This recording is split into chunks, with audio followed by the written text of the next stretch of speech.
When it comes to the subject of ministering to the Lord, there are protocols that must be duly observed. So many people appear before God and immediately start singing. Where is the grace in your heart? God will require of you to sing with grace in your heart whenever you appear before Him. Let the word of Christ dwell in you richly, teaching and admonishing one another in all wisdom, singing psalms and hymns and spiritual songs with grace in your hearts to God.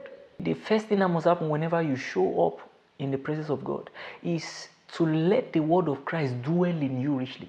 You allow the word of God to permeate you.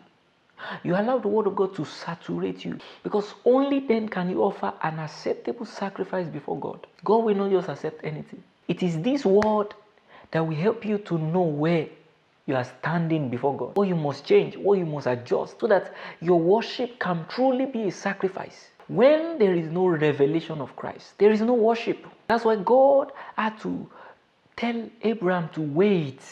I want you to have a true revelation of Christ. Because had it been he had killed Isaac without the revelation of Christ, it would have still been a waste. It is after Christ has been sacrificed, after Christ has died, been buried and resurrected in your understanding, after he has ascended in your understanding, until then, before your worship can be accepted. Until then, before you can even worship. Yes. So, the knowledge of Christ comes first.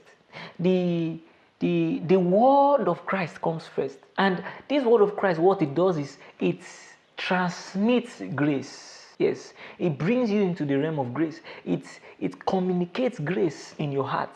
So when grace is alive in your heart, when grace has been communicated in your heart, when you sing, then your worship can be accepted. And when you sing, it affects the core of your being. There is a way the song touches your soul, touches your spirit, touches your body.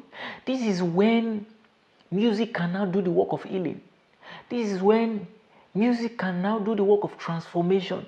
This is when music can now encourage you. This is when music can now perform its full scope of work in you.